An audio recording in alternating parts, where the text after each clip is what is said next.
والذی نفس بیدہ، ہاتھ سے تشبیہ، حالانکہ اللہ ہاتھ سے پاک ہے. جو قرآن پاک میں ید اللہ وہ آیات متشابہات میں سے ہے.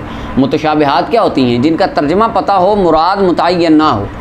اور جو متشابہات ہیں اور مقطعات ہیں ان کا اللہ تعالیٰ کے معاملے ذمہ سپرد ہے. اللہ رسول بہتر جانتے ہیں. ہمارے لیے صرف محکمات کے اوپر ہم اپنا عقیدہ بناتے ہیں، لیکن متشابہات مقطعات پر ایمان ضرور رکھتے ہیں کیونکہ وہ کلام الہی ہے. تو جو متشابہات چیزیں ہوتی ہیں حدیث پاک میں بھی آیا کہ ان میں بندہ نہ پڑے، اور ایک جگہ قرآن پاک میں بھی ہے، فرمایا کچھ محکم آیتیں ہیں، کچھ متشابہ ہیں. فَأَمَّا الَّذِينَ فِي قُلُوبِهِمْ زَيْغٌ، جن کے دلوں میں ٹیڑھ پن ہے وہ کیا کرتے ہیں؟ فَيَتَّبِعُونَ مَا تَشَابَهَ مِنْهُ ابْتِغَاءَ الْفِتْنَ، فتنہ تلاش کرنے کے لیے وہ متشابہ آیتوں کے پیچھے لگتے ہیں. تو یہ متشابہات میں سے ہوتی ہیں چیزیں، اس طرح کے معاملات.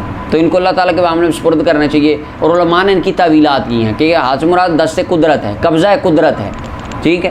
اور بیدہ ہی نبی صلی اللہ علیہ وسلم نے ہاتھ سے تشبیہ کیوں دی؟ اس کی وجہ انسان ہماری عقلوں کے مطابق اپنے غلاموں کو سمجھانے کے لیے کہ انسان اپنے اکثر ترین کام کس سے کرتا ہے؟ ہاتھ. تو سب سے زیادہ قوت و معاملات میں یوز ہاتھ ہوتا ہے بندے کا.